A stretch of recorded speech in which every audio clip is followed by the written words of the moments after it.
Kamu bingung bagaimana solusi membuat video promosi menarik? Tenang, kami menghadirkan jasa edit video terbaik untuk memenuhi kebutuhan visual Anda.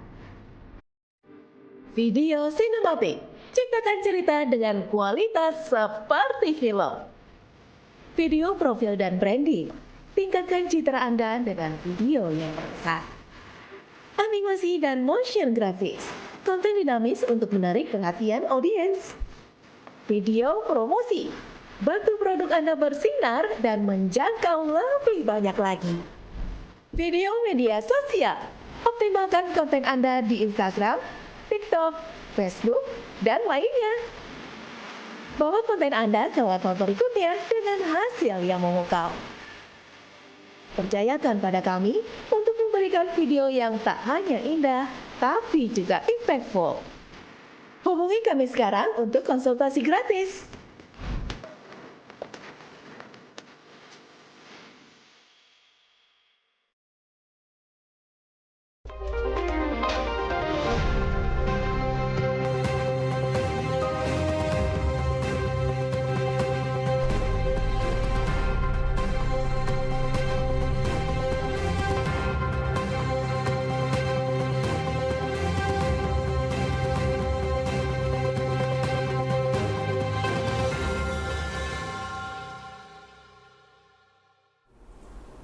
Assalamualaikum warahmatullahi wabarakatuh. Selamat pagi. Kami segenap karyawan Ulasan Network mengucapkan selamat Hari Raya Idul Fitri 1446 Hijriah. Minal aidin wal faizin, mohon maaf lahir dan batin. Dan untuk edisi kali ini kami akan membahas tentang Lebaran yang merupakan momen penuh sukacita, silaturahmi, dan tentu saja hidangan lezat yang menggoda iman. Opor ayam, rendang, kue kering, dan semuanya seolah berlomba memanjakan lidah kita. Namun setelah itu yang tersisa adalah rasa bersalah karena angka timbangan kita bertambah. Baru mulai terasa sempit baju-bajunya dan energi yang seolah terkuras habis. Bagaimana cara kita kembali ke jalur yang benar tanpa harus menyiksa diri? Dan bagaimana menyeimbangkan kenikmatan Lebaran dengan kesehatan yang berkelanjutan? Bersama kami di YouTube, kami akan membahasnya dengan narasumber yang sudah hadir di studio kami. Ada Bang Kamaludin, ini adalah nutrisionis. Selamat pagi, Pak. Pagi, Mbak Fida. Dan fitness coach, Bang Frisco Valetudo. Selamat pagi, Bang. Selamat pagi. Ya. Gimana kabarnya nih, Bang? Baik. Paham. Iya. Kita ke Bang Kamal dulu ya, Bang ya. Boleh, Mbak. Ya. Pada saat berpuasa, kita kan terbiasa nih dengan perut kosong. Terus selama Lebaran malah diisi, malah full diisi. Dan sudah tambah timbangan bertambah, nanti kita pasti pengen diet lagi dong. Betul. Berarti kan perubahan drastis ini yang dilakukan ini nih oleh masyarakat, bagaimana nih perubahan ini nih mempengaruhi metabolisme tubuh kita ini, Bang? Ya, jadi sebelum kita bahas itu kita harus tahu dulu metabolisme itu apa sih sebenarnya gitu ya, Mbak Fida ya. Oke. Jadi metabolisme itu lebih ke penyerapan zat-zat gizi yang berlangsung di tubuh kita, Mbak Fida. Jadi zat gizi kan ada zat gizi makro atau yang besar itu seperti karbohidrat, protein, lemak ya, dan zat gizi mikro yang kecil vitamin, mineral dan zat-zat gizi lainnya gitu ya. Nah, jadi di saat kita berpuasa itu kan biasanya kita menahan makan dan minum itu selama lebih kurang 12 jam. Nah, tentunya biasanya ketika kita tidak puasa, yang pertama kali tubuh kita serap adalah itu karbohidrat dulu. Karbohidrat dulu dari makanan. Ketika karbohidrat habis, dia akan baru memecah glikogen yang ada di tubuh, kemudian lemak yang dipecah, baru protein gitu. Nah, ketika kita puasa berarti karbohidrat dari makanan itu tidak tersedia, sehingga tubuh kita ini memecah glikogen dan lemak yang ada di tubuh kita. Mecah jadi untuk menjadikan energi sehingga kita bisa beraktivitas sehari-hari. Kemudian ketika lemak sudah habis, baru nanti protein yang ada di otot-otot kita yang dipecah kembali menjadi energi gitu. Jadi ketika kita berpuasa, metabolisme kita berubah, yang sebelumnya memecah karbohidrat dan jarang sekali memecah lemak, karena kan kalau kita makan pasti ada karbohidrat yang masuk, itu lagi yang dipecah, kemudian karbohidrat lagi, sehingga lemaknya banyak yang menumpuk gitu ya, Mbak Fida ya. Nah, kalau kita saat berpuasa, karena kita tidak ada mengkonsumsi makanan apapun, jadi tentunya karbohidratnya sudah habis, kemudian yang akan dipecah adalah lemak dan glikogen yang tersimpan di tubuh kita gitu. Jadinya nah di situ makanya banyak orang puasa yang mengalami penurunan berat badan karena memang manfaat puasa itu bagus sekali Mbak Fida. Tapi kan ada nih yang berpuasa malah tambah berat badan. Itu seperti apa? Itu karena salah di ketika pola makan pada saat berbukanya. Oke. Ini pada saat siang hari sudah bagus nih, maksudnya Mbak Fida dia udah membakar lemaknya lah istilahnya ya. Udah membakar lemaknya untuk jadi energi. Tapi ketika malam dia makan yang terlalu manis, terlalu berlemak sehingga simpanan lemaknya juga akan semakin banyak. Nah, jadi antara yang masuk sama yang keluar itu tidak seimbang. Gitu. Cara yang bagus untuk buka puasa tanpa harus menambah berat badan. Ya, sebenarnya cara yang bagus adalah yang sesuai anjuran Rasulullah ya. Itu berbuka dengan kurma. Kurma itu buah yang sangat luar biasa, walaupun dia punya kadar gula yang tinggi karena dia manis ya. Dia juga punya kadar serat yang tinggi sehingga itu bisa menyeimbangkan untuk tubuh tidak mengeluarkan namanya insulin yang berlebihan, gula darah, sehingga gula darah kita tetap terkontrol gitu. Nah itu sangat bagus sekali. Tapi kurmanya kan nggak bisa juga berlebihan juga. Nggak bisa berlebihan juga. Pokoknya semua yang berlebihan itu nggak baik Mbak Fida. Walaupun makanan berapa? Anjuran Rasulullah ya kita ganjil aja gitu 1, 3, 5 lah maksimal. Nggak usah terlalu banyak juga gitu. Nah sisanya ketika sudah itu mungkin bisa sebenarnya minum teh manis pun nggak apa-apa untuk yang nggak ada ini ya, nggak ada diagnosa tertentu ya, misalnya nggak ada diabetes dan lain sebagainya. Kemudian minum teh manis boleh, misalnya untuk tambahan energinya gitu ya, atau mau air putih juga lebih bagus. Gitu. Kemudian baru sholat dulu mungkin, baru setelah itu makan berat. Ya. Makan beratnya itu seporsi seperti biasanya atau memang biasanya kan karena kalap ya? Makan yang berlebihan semuanya, goreng-gorengan semuanya ya, ini. Harusnya sesuai dengan porsi yang biasanya ketika kita makan gitu. Jadi jangan karena kita kalap ya, kalap itu kan lebih ke otak kita yang berlebihan ya gitu ya. Sedangkan sebenarnya tubuh kita tuh tidak butuh sebanyak itu gitu. Jadi kita harus mengendalikan otak kita untuk kesehatan kita yang lebih baik gitu. Oke. Nah, makan kan biasanya kalau kita ada makan yang umpama pada saat berbuka, terus kan udah sholat nih, makan lagi. Nah, itu dianjurkan atau tidak? Atau kalau boleh jangan dulu? Sebenarnya nggak apa-apa, tapi untuk porsinya juga tidak sebanyak ketika sebelum berbuka puasa. Dan juga jangan langsung tidur ketika setelah makan gitu. Biasanya ada yang langsung tidur, itu kita tidak anjurkan. Minimal 2 jam untuk jeda tubuh kita untuk metabolisme zat gizi yang ada di dalam. Nah, setiap orang itu kan metabolismenya berbeda-beda. Bagaimana cara kita mengidentifikasi metabolisme kita masing-masing?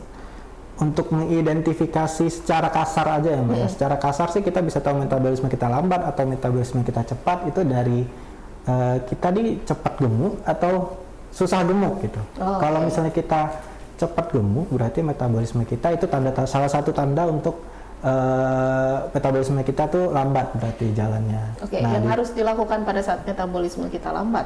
Yang harus kita lakukan adalah kita gimana caranya untuk mempercepat metabolisme dengan cara olahraga, kemudian tidak mengkonsumsi makanan yang berlebihan sehingga energi kita yang masuk sama yang keluar itu seimbang. Dan tadi kan drastis ya perubahan yang drastis. Nah, dampak dari jangka pendek dan jangka panjang dari perubahan yang drastis itu apa?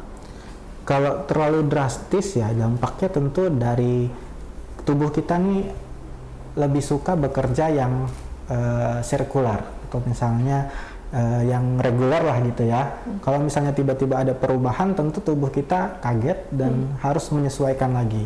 Nah, apabila terus-terusan perubah drastis tersebut, tubuh kita akan semakin bingung dan lama-lama bisa jadi efek jangka panjangnya organ-organ kita tidak bisa melakukan fungsi yang sesuai dengan kapasitasnya gitu. Contohnya? Contohnya misalnya bisa jadi diabetes mungkin karena memang dari awal kan puasa yang kita menahan lapar, terus pas buka juga kita biasa aja makanya sekali lebaran langsung banyak. Terus kemudian itu terus berlanjut sehingga bisa menjadi penyakit-penyakit degeneratif dan penyakit tidak menular lainnya gitu. mungkin ada beberapa banyak yang merasa lemas pada saat lebaran. Nah, itu apakah ini merupakan tanda metabolisme yang terganggu juga atau seperti apa? Lemas itu kan sebenarnya banyak penyebabnya ya. Sebenarnya ketika awal berpuasa kita akan lemas karena tubuh masih menyesuaikan untuk memecah tadi, biasanya memecah karbohidrat malah memecah lemak gitu ya, istilahnya Mbak Fida. Tapi karena kita setelah tubuh bisa beradaptasi, baru mungkin di puasa-puasa keempat dan maksudnya puasa minggu kedua itu baru kita santai lagi, udah seperti biasa, nggak selemas pada awal-awal puasa. Nah, ketika lebaran seharusnya sih kalau misalnya makannya sesuai balik lagi, ya harusnya nggak akan lemes seperti itu gitu. Biasanya mungkin ada penyebab lain yang bisa menyebabkan lemasnya itu. Oke. Gitu. Dan cara memperbaiki yang pada saat ada penyebab lain, berarti kita juga harus tahu dong penyebabnya. Harus tahu penyebabnya apa. Mungkin apakah karena kita kurang tidur atau makannya kebanyakan, ya kita harus identifikasi masalah yang Makan kebanyakan juga bisa jadi lemas. Makan kebanyakan bisa lemas karena tubuh kita tidak kuat untuk melakukan metabolisme gizinya itu. Karena kan tubuh kita tuh punya limit tertentu, sehingga kalau misalnya kita terlalu banyak makan, kekenyangan, ya bisa jadi lemas, ngantuk gitu ya, malah ngantuk gitu. Tubuh kan punya limit-limit masing-masing. Kalau untuk normalnya, limitnya segimana?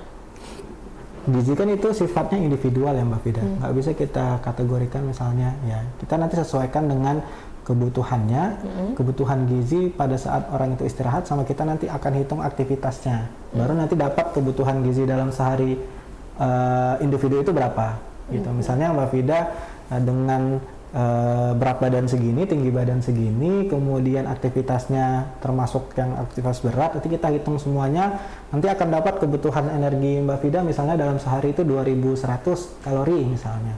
Nah, kalau bisa makannya di sekitar itu gitu untuk menjaga stabilitas berat badan. Tapi umumnya memang 2000 kalori ya kalau? Ya, biasanya untuk angka kecukupan gizi Indonesia diambilnya dari 2000 kalori untuk orang Indonesia. Itu umur berbeda tidak? Berbeda, itu untuk orang dewasa dari 18 sampai sekian. Nanti untuk anak-anak ada lagi angka kecukupan gizinya. Baik itu dari kalori, protein, lemak, dan seluruh zat gizi biasanya ada angka kecukupan gizi. Oke. Pada saat setelah lebaran, pas saat lebaran aja dulu. Lebaran. Iya, makanan yang ada nggak sih pantangan-pantangan, maksudnya rule-rule-nya, kalau bisa nih jangan makan yang ini kebanyakan lah gitu. Iya. Kalau dari saya ya, untuk orang agar sehat. Tidak jadi beratnya jadi nggak terlalu drastis. Untuk orang sehat sih, saya tidak akan melarang makan apapun, yang penting sesuai porsinya gitu.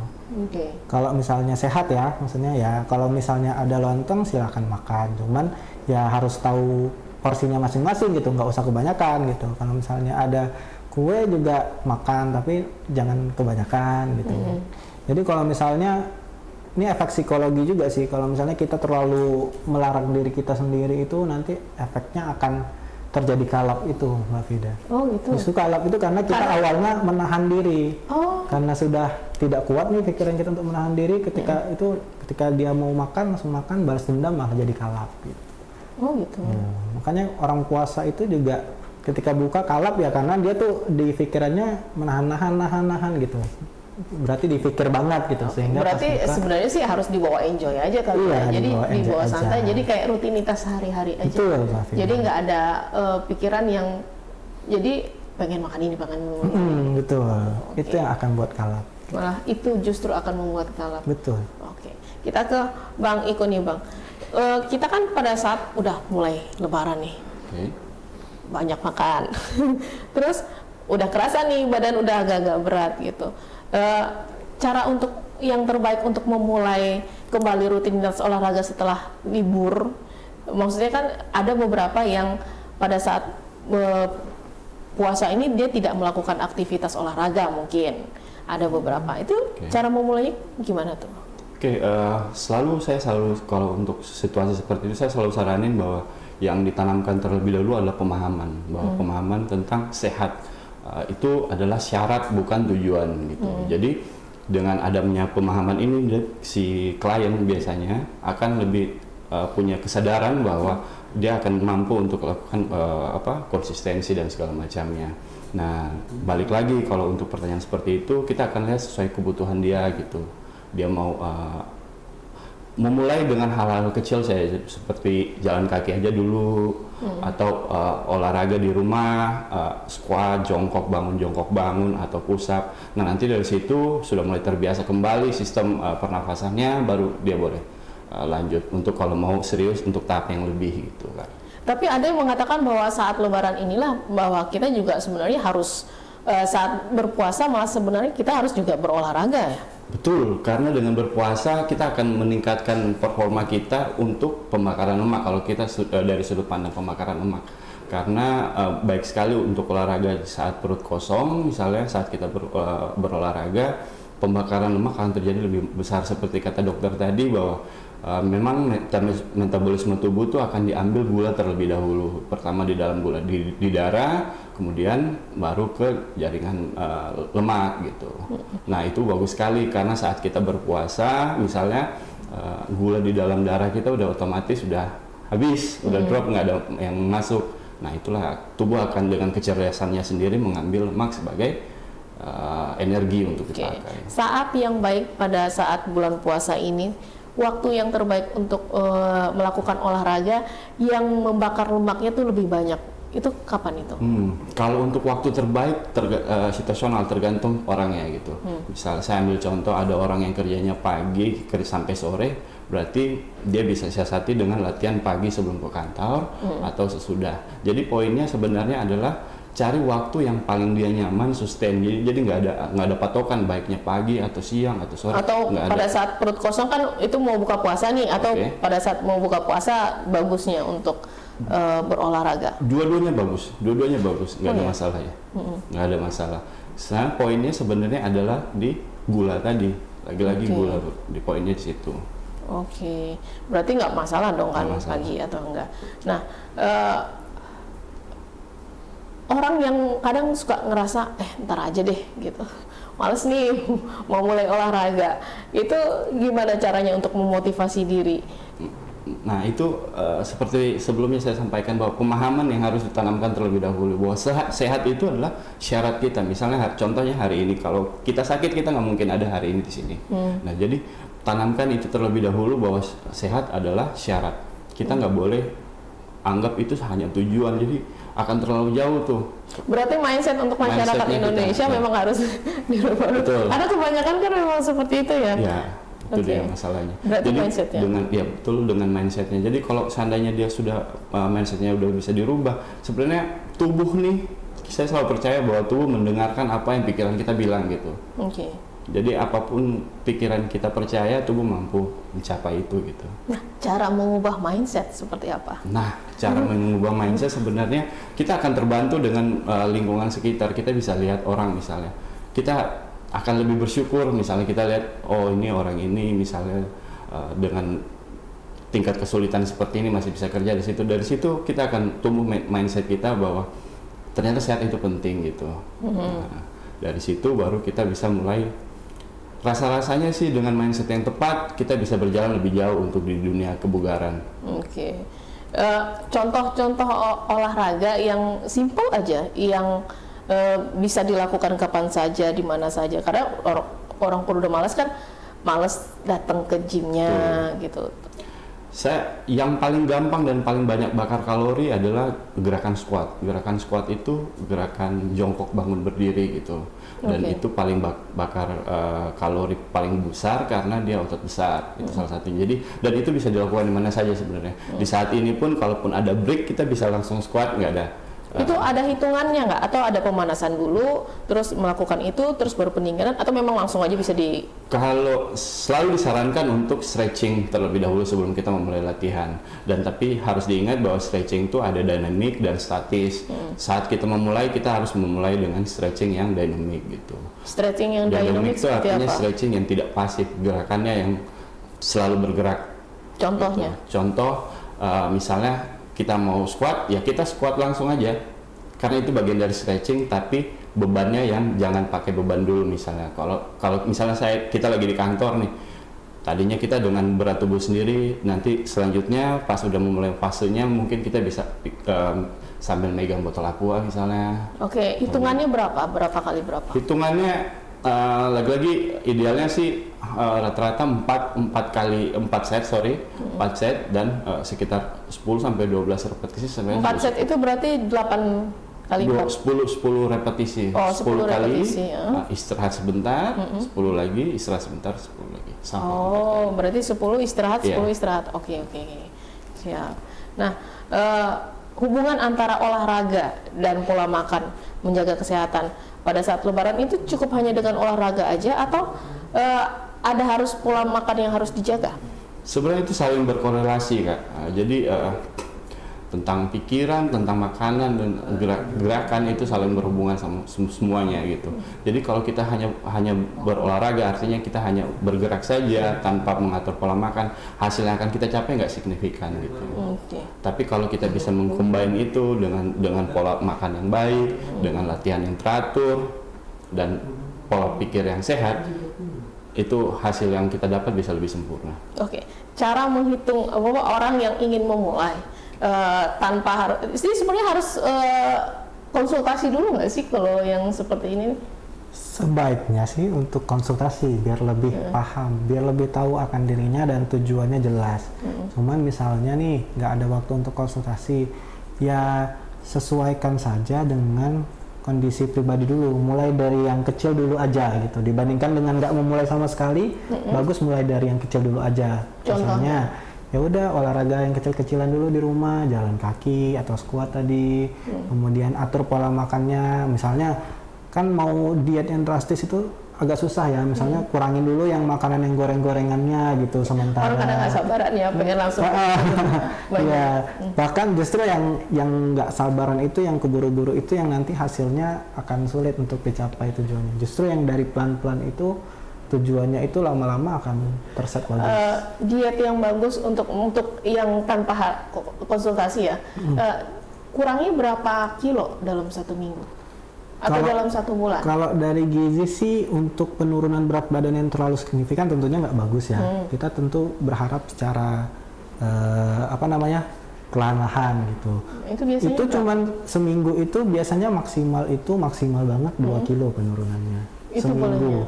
Ya bahkan 1,5 kilo tuh udah besar gitu dalam seminggu ya. Jadi dalam sebulan itu sekitar paling 4 kilo, 5 kilo lah maksimal. Itu pun udah besar banget gitu. Kalau bisa di bawah 3 kilo lah dalam sebulan. Dalam sebulan. Iya. Dan itu apa yang harus dilakukan untuk menurunkan berat badan 3 kilo itu dalam sebulan? Tentunya kita harus tahu dulu namanya keseimbangan energi ya. Kan ada energi yang masuk sama energi yang keluar.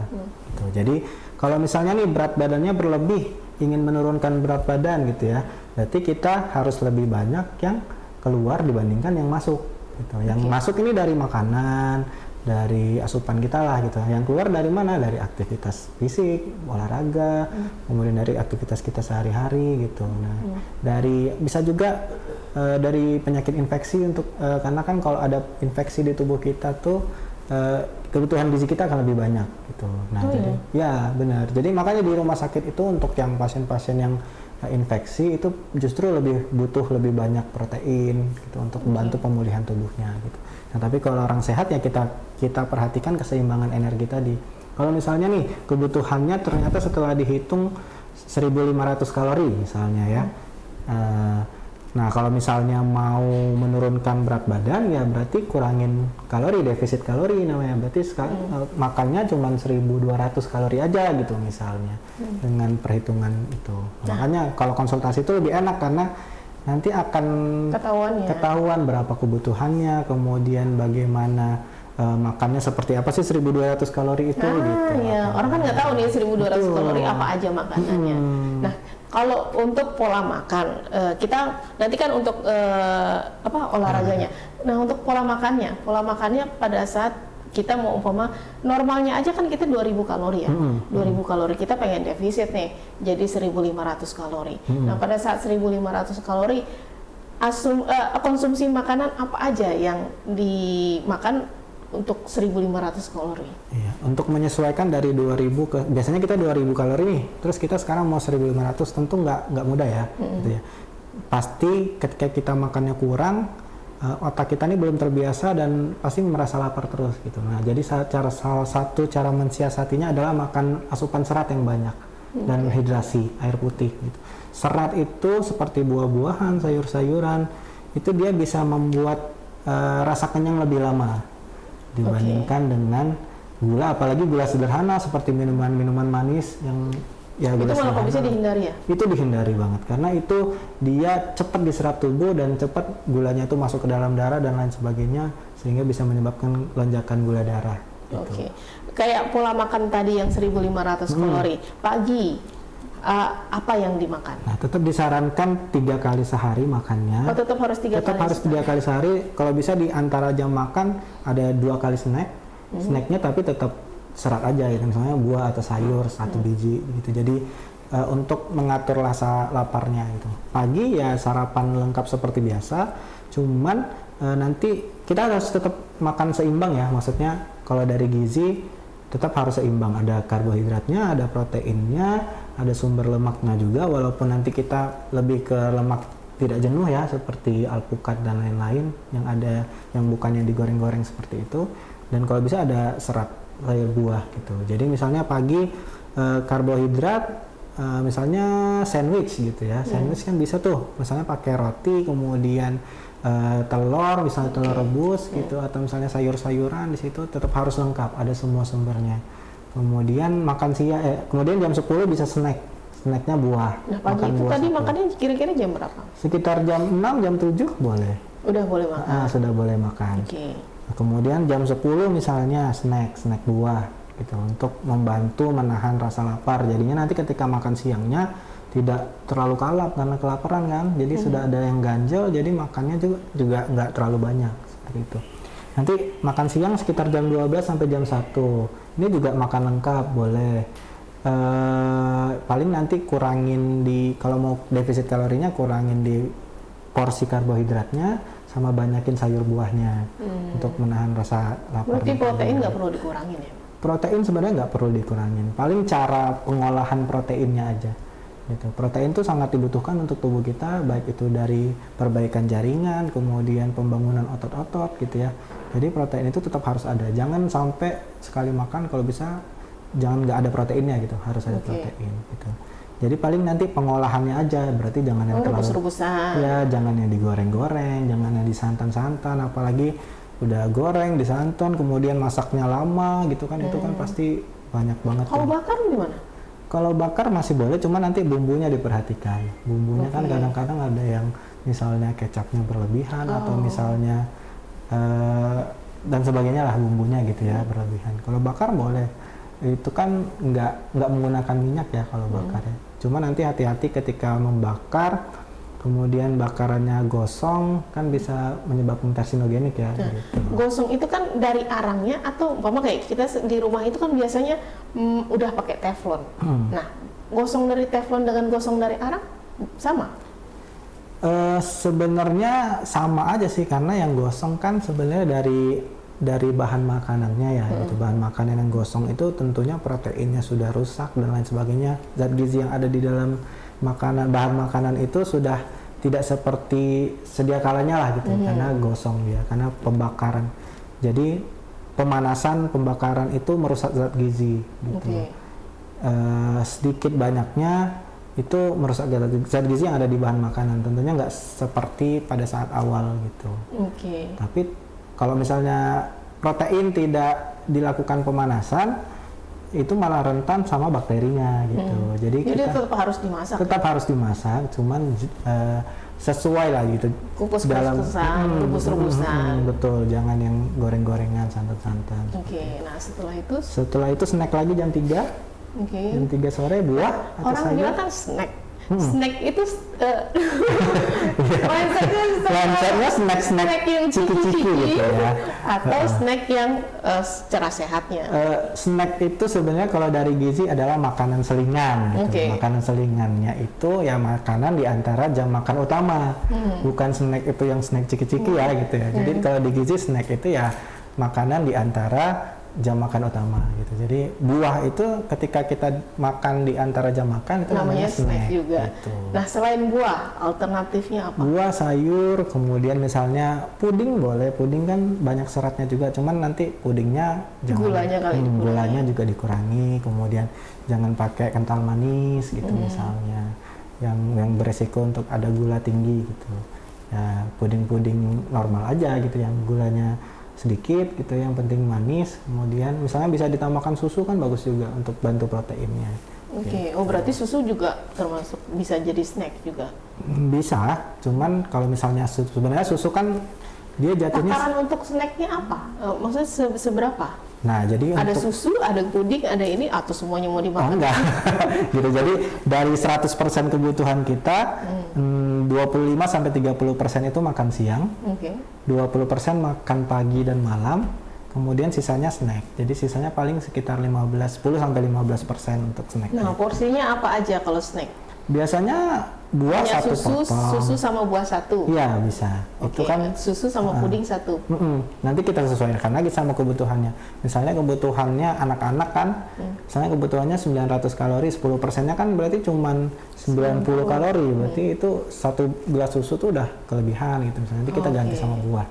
Gitu. Jadi nanti kita hitung lagi. Nah, di situ perannya konsultasi itu sebenarnya lebih menjaga ritme dietnya seperti Oke. itu. Nah, malam jam? Malam kalau bisa jangan lebih dari jam 7 malam. Gitu. Kenapa itu? Karena biasanya terutama yang udah tua ya biasa jam 8 itu sudah ngantuk gitu kan. Nanti langsung tidur. Sedangkan kita butuh waktu 2 jam dulu biar tubuh ini bisa menyerap makanannya. Karena kan kalau kita tidur itu metabolisme kita jadi makin melambat. Kita istirahat di dalam tubuh kita pun walaupun tetap bekerja tapi lebih lambat dibandingkan kita ketika bangun. Gitu. Dan juga ada beberapa hormon itu yang bekerjanya di malam hari gitu. Jadi kalau misalnya kita tidur itu dia baru bekerja gitu seperti itu. Jadi memang makan itu tidak boleh langsung tidur. Gitu. Nanti ada kontraindikasinya gitu kalau misalnya langsung tidur gitu, pasti nanti penyerapannya tidak sempurna dan lain-lain, jadi makin disimpan lemaknya makin banyak dan lain-lain sebagainya. Oke. Nah, untuk makan malam apa dikurangin juga karbohidratnya? Kalau untuk defisit kalori tadi akan dikurangin karbohidratnya dan banyakin sayur buahnya seperti itu. Nah, untuk pengurangannya ya sebenarnya kalau konsultasi itu akan lebih jelas, porsi-porsinya nanti akan kita atur gitu. Kalau misalnya enggak ya kira-kira aja ya. Tadi kan ada persen-persenannya ya udah ketika makan siang segini, makan malam nggak boleh lebih banyak dari makan siang dong, berarti harusnya gitu. Oke. Nah, ada yang pengen defisit kalorinya tuh ekstrim, nggak makan kalori sama sekali. Waduh, Itu gimana? wah itu bahaya sih. Bahayanya? Nah, bahayanya yang pertama. Kalori kan nggak hanya didapat dari nasi aja kan bisa juga dari roti atau dari yang lain. Itu maksudnya nggak makan sama sekali atau nggak makan nasi sama sekali? Tidak makan nasi. Oh, sama tidak sekali. makan nasi ya. Kalau tidak makan nasi sih sebenarnya kalau misalnya makan sumber karbohidrat lain tidak masalah. Jadi misalnya makan roti tadi ya untuk mengganti nasinya. Mie tapi Mana jangan mie instan. lebih baik mana mie atau nasi? Semuanya punya plus minusnya gitu. Oke. Kita tidak bisa bilang kalau bahan makanan satu lebih bagus daripada bahan makanan dua, enggak. Oke. Selagi porsinya pas dan kita kan ada namanya pedoman gizi seimbang. Itu di pesan pertamanya adalah syukuri keanekaragaman bahan makanan yang ada gitu. Jadi memang setiap bahan makanan tuh unik, punya kandungan zat gizi masing-masing gitu. Jadi kalau misalnya kita makan beraneka ragam berarti banyak juga zat gizi macam-macam juga yang masuk di tubuh kita kan. Kan tubuh kita butuh berbagai macam zat gizi seperti itu Mbak Fida. Jadi kalau dibilang yang ini lebih bagus dari ini enggak gitu. Ya kalau mau sih lebih bagus ya hari ini nasi misalnya besok roti. Jadi beraneka ragam yang kita makan. Jadinya zat gizi yang masuk ke kita juga beraneka ragaman juga gitu. Oke. Berarti karbohidrat itu yang paling besar itu ada di mana? Karbohidrat yang paling besar Kan ada mie, ada gandum, ada masing-masing beda nasi, sih. beras. Beda nasi. kandungan karbohidratnya. Misalnya Ada nasi. yang katanya mie hun lebih sedikit kalorinya dibanding kepada nasi atau gimana? dia ada apa porsinya lah gitu. Jadi nasi itu 100 gram misalnya karbohidratnya 14 gram gitu. Sedangkan di mie itu misalnya dalam 100 gram itu karbohidratnya cuman 13 atau 12 gitu. Tapi kan kita makan nasi kan biasanya untuk satu porsi aja nggak cukup gitu kan. Satu porsi nasi 100 gram itu cuman sedikit lah, cuman ya sekepalan kecil lah gitu. Sedangkan mie dengan segitu kita udah kenyang gitu. Biasanya nasi ini karena padat dia gulanya, karbohidratnya karena manis kan gitu. Jadi lebih besar biasanya kandungan gulanya. Berarti yang dianjurkan kalau untuk pada saat kita untuk defisit kalori, nasi putih atau nasi sekarang juga ada beras merah. Iya, cari sumber karbohidrat yang gulanya sedikit tapi seratnya tinggi. Salah satunya ya beras merah, beras hitam juga boleh. Itu dia kandungan gulanya sedikit, cuman seratnya tinggi. Itu bagus juga untuk pencernaan. Tapi masalahnya adalah rasanya, Mbak Fida. Rasanya sangat berbeda jauh dengan nasi putih. Kan bisa digabung dengan makanan yang lain, lauknya mungkin. Iya, tapi tetap kalau misalnya belum terbiasa akan terasa hambar gitu. Cuman ya tadi siasatinnya mungkin bisa pelan-pelan. Misalnya dicampur dulu nih nasi putih sama nasi merah gitu. Misalnya nasi putihnya 80% dulu, nasi merahnya 20% gitu. Nanti naik lagi 50-50. Nanti step by step. Jadi orang akan terbiasa dan lama-lama makan nasi merah tuh ya kayak malah nanti ketika makan nasi putih jadi nggak enak karena terlalu manis gitu rasanya. Kita kan kita kan harus membiasakan tubuh kita dulu gitu. Kalau sudah biasa pasti akan enak-enak aja seperti itu.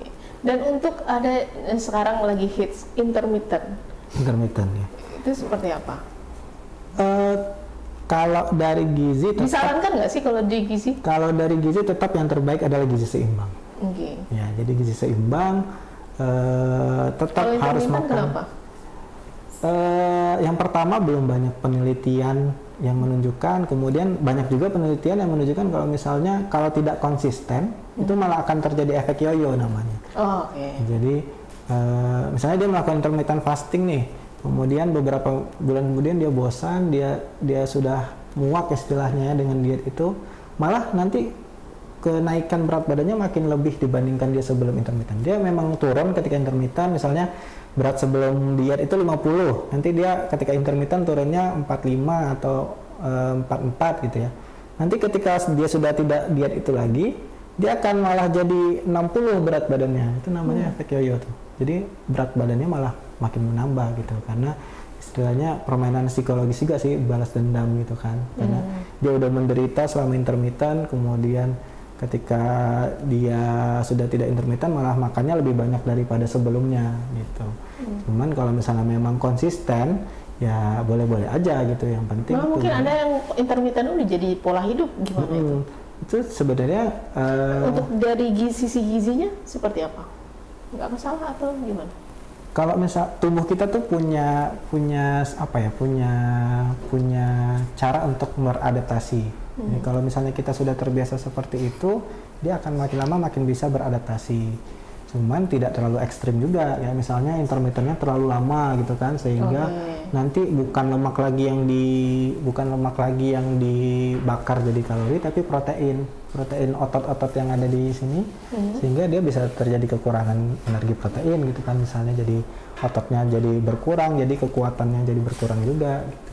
Oh, jadi pada saat lemak sudah tidak ada lagi yang dibakar adalah otot-otot. Ya, berarti kalau otot-otot itu efeknya apa selain itu tadi? Ya, tentunya nanti kalau misalnya otot kita diambil, berarti kan tenaga kita makin berkurang. Kita sadar nggak sih, atau kita menyadari tidak pada saat proteinnya? Untuk berasa gitu nggak akan berasa ya, cuman ya terlihat lah gitu. Misalnya pasien-pasien di rumah sakit yang misalnya punya penyakit kanker ya misalnya, itu kan dia sudah tidak makan selama itu gitu kan, kemudian sehingga dia udah istilahnya malnutrisi seberapa lama gitu kan, berarti lemaknya udah tidak ada, asupannya kurang, sehingga otot-ototnya yang diambil itu kan terlihat sekali tuh, beda seperti orang sehat kan, kurusnya tuh kurus-kurus yang gimana gitu, yang tinggal kelihatan tulang, kemudian terlihat dari orbitalnya misalnya menyekung, kemudian di tulang sini yang lebih menonjol gitu kan. Biasanya orang malnutrisi kan ada jatuhnya jadi malnutrisi ya? Jatuhnya jadi malnutrisi. Oke, siap. Kita ke Bang Iko nih, Bang. Olahraga, ini udah dari pola makannya nih. Nah, untuk pola olahraganya, apa saja yang harus dilakukan? Untuk olahraganya sendiri kita akan perpaduan gitu, perpaduan antara gerakan-gerakan yang aerobik dan anaerobik gitu. Jadi gerakan-gerakan aerobik itu kayak apa sih? Kayak misalnya kita lari, kita jogging gitu-gitu. Nah, terus dengan olahraga yang resistance training, ya pakai beban gitu untuk menguatkan otot dan tulang. Jadi akan dipadukan keduanya gitu, Kak. Nah, dari ini pola-pola olahraganya, sebaiknya dilakukan olahraga pada saat awal kita melakukan olahraga itu dilakukan berapa kali seminggu? Idealnya sih untuk otot besar kurang lebih 2 kali dalam seminggu. Jadi kita bisa dalam seminggu tuh kita bisa lakukan 3 kali Jadi kan latihan. supaya nggak kaget kan biasanya tidak olahraga jadi olahraga gitu. Betul, 3 kali latihan dan di 1 kali pertemuan latihan itu total body wajah gitu, total body workout. Jadi ada semua otot kita sasar gitu, misalnya ada otot kaki, punggung, dada, bahu, dan kita lakukan 3 kali dalam seminggu. Saya rasa itu cukup. Oke, untuk yang sendiri aja tanpa harus ke gym. Oke. Nah, kita olahraganya yang dilakukan apa saja? Kalau sendiri dan 2 di kali rumah seminggu, aja gitu itu. misalnya, kita bisa lakukan misalnya yang tadi squat, kita bisa lakukan squat, terus kita belajar untuk push up. Nah, Tapi kan setiap untuk pada saat mau olahraga memang harus pemanasan dulu kan? selalu stretching selalu. Nah, stretchingnya apa saja yang untuk di rumah dilakukan? Sama gerakannya sama aja Sama misalnya, aja. tapi kurangi bebannya, intensitasnya dikurangi. Jadi misalnya tadi kalau kita squat nih, nanti sesudah kita pemanasan, baru kita pakai beban. Pemanasannya Contoh, berapa lama? 1 set saya udah cukup, 1 set udah cukup. 1 set berarti Sekitar hitungannya? 12 repetisi, 12 pengurangan sudah cukup. Oke, berarti 10 hitungan selama 12 kali? Enggak, 12 kali untuk 1 set. Oke, 12 kali untuk 1 set. Betul. Selanjutnya itu baru kita boleh mulai secara bertahap kita tambahkan bebannya. Misalnya kalau di rumah kan alatnya terbatas tuh berat ya. Misalnya coba kita pakaikan ransel misalnya isi beban, karena tubuh itu otot akan merespon beban yang bertambah gitu. Oke. Jadi tubuh tidak akan terbentuk kalau dia tidak dikasih tekanan yang lebih. Alasannya itu. Jadi tapi ingat juga bahwa untuk keamanannya makanya kita akan lakukan secara bertahap. Gitu. Nah, squat bisa dilakukan, push up juga bisa kita belajar di meja aja dulu atau ke tembok gitu. Untuk gerakan itu tuh ada berapa gerakan pada saat kita melakukan olahraga? Idealnya banyak gerakan, Maksudnya banyak banget gitu. setiap hari umpama kita dalam seminggu itu ada 2 kali seminggu. Oke. Nah, umpama kita dilakukan pagi. Ya. Nah, pagi kan kita udah stretching nih 1 set. Nah, pada saat intinya untuk melakukan olahraga itu berapa gerakan? 3-4 udah cukup karena kita mengejar 45 menit. Ada penelitian yang bilang kalau kita lebih dari 45 menit, hormon kortisol kita mulai dirilis, hormon stres kita gitu. Nah, kita menghindari itu dengan di bawah 45 menit saya udah cukup. 4 gerakannya apa saja? Random Aja. atau Pokoknya patokannya adalah karena kita baru awal pemula, kita mulai aja dari misalnya kalau contoh dari 4 gerakan. apa aja tuh? Otot besar kita pilih misalnya kaki, kita ambil 1 gerakannya. 1 Kaki gerakan. apa aja? Squat misalnya. Squat. Oke. Terus dada misalnya dada dan bahu, otot yang mendorong itu kita pakai boleh kita lewat push up. Push up nggak semua orang bisa langsung push up sempurna, kita bisa langsung ke tembok dulu atau ke push up di tembok boleh? boleh Oke. untuk jadi itu diskalain gitu. Kalau kita belum mampu untuk push up penuh, ke tembok aja nggak apa-apa, ke meja aja nggak apa-apa. Oke. Nah, kalau tadi udah 2, Ya. Kalau untuk punggung berarti otot yang menarik. Kalau tadi untuk dada dan bahu itu otot yang mendorong, kalau punggung otot narik. Jadi kira-kira apa sih yang bisa kita lakukan kalau di rumah untuk narik? Nggak banyak variasinya yang bisa kita pilih. Jadi mungkin kita bisa pakai alat bantu lagi-lagi, misalnya tas diisi pemberat, terus kita narik gitu. Narik apa tuh maksudnya? Narik tasnya dengan posisi tubuh condong ke depan gitu. Jadi gerakan kita jadi hinge, jadi pinggang kita ketemu. Gini ya? Betul. Oke. Nah, sesudah itu baru kita selesaikan, udah cukup. kalau mau diselesaikan kita bisa tutup dengan plank misalnya. Plank itu apa? Plank itu gerakan statis dalam posisi hampir seperti push up, tapi dia bisa kita variasikan pakai telapak tangan atau pakai sikut kita gitu. Oh, itu namanya plank. Nah, itu setelah itu kan udah 4 gerakan itu. Ya, Nah, itu cukup. Cukup. Masing-masing gerakan 1 set. 4, kurang lebih 4 sampai 4 5 set, ya. 4 set, 5 set. Nah, pendinginannya? Pendinginannya, kalau tadi kita sudah sebelum kita mulai adalah stretchingnya dynamic, pendinginannya kita bisa statis. Misalnya kakak banyak variasi stretching kayak yoga gitu, nah itu kita bisa ditutup yang pakai gerakan kayak gitu. Oke. Atau kita bisa ngelihat dari video? Ya, mungkin, video sangat atau membantu. gimana? Sekarang di sosial media banyak sekali ya, terutama YouTube, bisa dibantu untuk home workoutnya gitu. Nah, itu cara kita memilihnya seperti apa? Oh, ini kayaknya ini cocok nih sama saya, atau ini kayaknya nggak cocok sama saya, seperti apa? Cara memilihnya adalah kita mengenali dulu diri kita gitu. Tubuh saya nih tipenya kurus, orang yang kurus, atau saya orang yang big size oversize. Kalau yang terlalu obesitas misalnya, ada beberapa gerakan yang sebenarnya berbahaya buat dia. Saya nggak sarankan misalnya squat kayak tadi untuk orang yang obesitas. Berarti dia bisa diskalain. Misalnya skalanya adalah kalau squat dia langsung jongkok turun dan bangun berdiri. Nah, ini mungkin dia dari berdiri duduk ke kursi, bangun lagi ke kursi aja, jangan gitu. Itu untuk yang jadi overweight. betul. Jadi poinnya adalah mengenali tubuh kita seperti apa. Nanti dari situ baru nanti secara bertahap sudah ada kemajuan di performa kita, baru kita secara berkala kita naikkan tantangannya. Nah, menaikkan tantangan itu biasanya tadinya 2 kali seminggu atau ditambah jadi 3 kali seminggu, itu dalam jangka waktu berapa lama? Idealnya sih rata-rata dalam sebulan tubuh kita udah mulai adaptasi terhadap gerakan gitu. Nah, akhirnya diharuskan untuk menambah beban resistensinya gitu. Lagi-lagi bahwa otot butuh resisten, dia butuh tekanan untuk jadi alasan dia untuk berkembang. Nah, salah satu kendala di rumah juga seperti itu sebenarnya. Kita akan lebih susah untuk memilih beban yang tepat untuk kita, karena kan lama-lama misalnya saat ini si A sudah bisa squat, lama-lama mungkin seminggu 2 minggu ke depan gerakan squat yang body weight itu udah nggak terlalu challenging buat dia. Nah, itulah. Oke. Ada yang hanya dengan jogging saja, itu boleh? Kalau jogging sebenarnya boleh. Lagi-lagi balik lagi sesuai dengan keperluan si orang tersebut. Berarti gitu. Olahraganya apa saja? Apa saja. Cuman lagi-lagi bahwa kalau gerakan yang aerobik dia tidak membangun otot. Oke. Gitu. Dia akan membantu burn fat, tapi dia nggak membangun otot karena sistem kerjanya berbeda gitu. Kalau dia mau bangun otot, dia memerlukan resisten, memerlukan beban. Oke. Bisa aja kan untuk lari jogging sambil bawa tas. Bisa, tapi kita akan sangat terbatas sekali lama-lama. Capek atau gimana?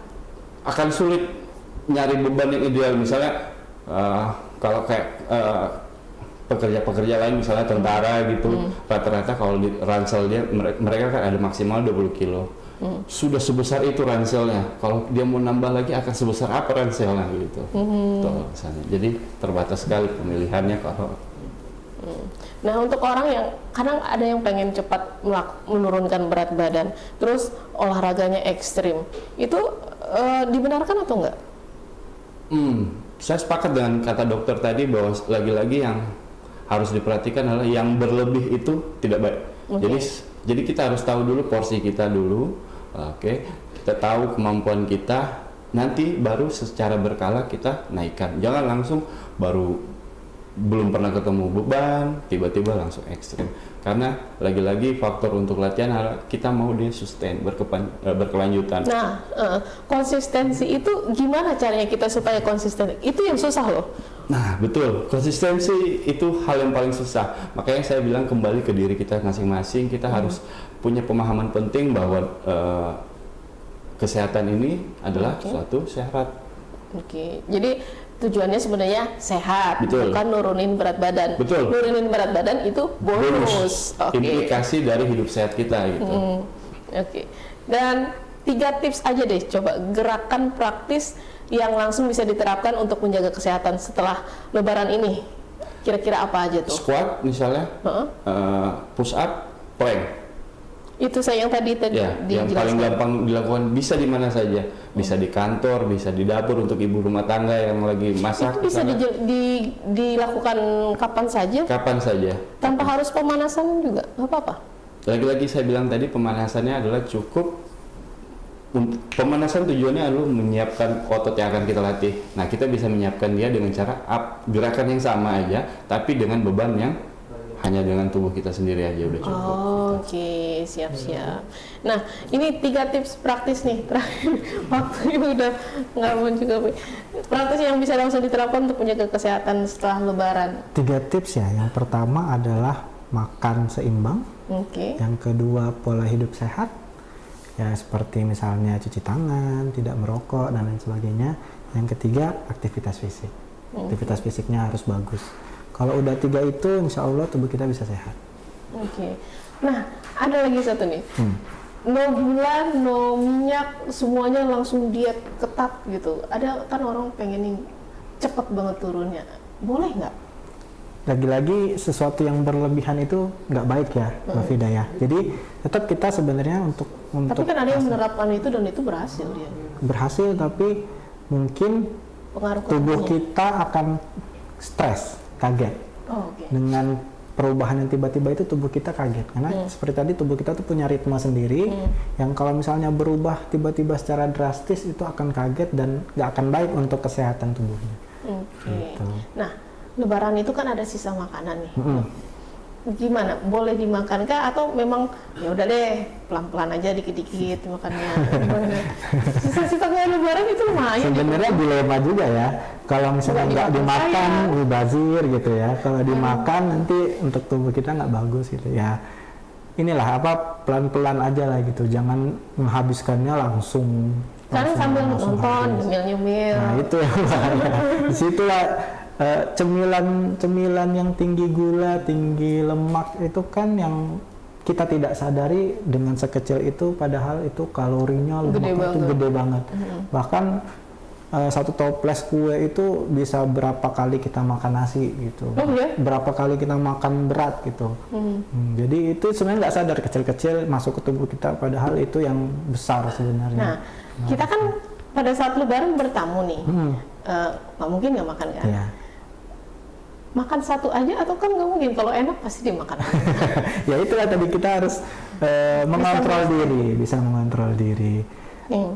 Mengontrol diri. Bukan sama sekali nggak usah makan gitu, makan aja, cuman enjoy aja, maksudnya nggak usah terlalu banyak gitu, tapi makan gitu untuk menghargai tuan rumah juga dan untuk diri kita juga sih, karena kalau misalnya kita nggak makan ini kan nanti jatuhnya tadi yang kayak balas dendam, malah kalap tadi. Nah, menyeimbangkan antara menikmati hidup, kan menikmati hidup makan, dengan menjaga kesehatan, itu gimana tuh?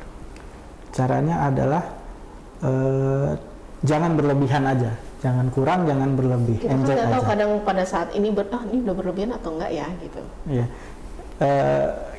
Sebenarnya kita tuh punya naluri, kita tahu lah yang mana yang berlebihan, yang mana enggak. Sebenarnya kita tuh dalam pikiran kita tuh udah tahu, cuman ya tadi kita nggak bisa mengontrol diri kita. Kalau misalnya makan enak ya kita pengen makan terus gitu ya. Nah itu tuh sebenarnya kita tahu kalau itu berlebihan, pasti nanti ketika itu akan menyesal gitu ya, menyesal tadi makan banyak gitu. Coba bisa lebih kontrol diri pada saat makannya, seperti itu. Lebih kontrol diri pada saat makan nih. Oke, berarti lebih ke kontrol dirinya ya. Bukan berarti melarang ini nggak boleh gitu, nanti malah akan stres. Tapi enjoy aja, nikmati aja, cuman jangan harus kontrol diri. Dan membangun kebiasaan hidup sehat itu seperti apa? Gimana caranya? Ya harus pelan-pelan memang, dan harus sadar dulu mindsetnya kalau misalnya sehat itu penting gitu. Sehat itu memang untuk investasi diri kita sendiri. Itu bukan untuk orang lain, tapi untuk diri kita sendiri. Berarti sama kayak Bang Iko ya. Benar. Sehat itu penting, kurus bonus. Betul. Oke. Ya, closing statementnya? Sepertinya sudah. Apa lagi? Yang penting jaga pola hidup sehat, makannya bagus, sama aktivitasnya dijaga. Oke. Bang Iko ada tambahan? penting sekali tentang mindset kita gitu. Jadi ingat-ingat bahwa dengan hati yang gembira itu banyak sekali yang disembuhkan gitu. Dan jangan lupa bahwa gerakan itu adalah obat. Gerak adalah obat gitu. Itu aja sih. Jadi siapkan mental kita, sudah kita mulai untuk memulai hal yang positif, terus jangan lupa bergerak. Oke, tapi jangan keburu stres juga ya kalau timbangan tambah berat itu. Enggak, ya jangan sampai, karena dengan stres itu malah hal-hal positif akan nggak ada hasilnya gitu. Jadi dengan saat stres itu tubuh kita akan mengeluarkan hormon kortisol. Jadi tidak akan efek yang positif tidak akan terjadi gitu. Oke, ya. Terima kasih Bang Eko sudah ada di studio kami, Bang Kamal juga terima kasih. Dan pemirsa, demikian dialog ini, semoga dapat memberikan solusi yang praktis dan efektif dan bukan hanya sekedar dari diet sesaat, namun gaya hidup yang sehat yang bisa diterapkan dalam kehidupan sehari-hari sehingga kita semua bisa mengubah kebiasaan diri dan meraih tubuh yang sehat dan bugar. Dan bonusnya adalah kurus. Terima kasih telah menyaksikan YouTube edisi kali ini dan tetap saksikan YouTube edisi selanjutnya di channel YouTube Official TV Live setiap hari Rabu pukul 10 waktu Indonesia Barat. Saya Fida Mulia pamit undur diri. Wassalamualaikum warahmatullahi wabarakatuh dan sampai jumpa.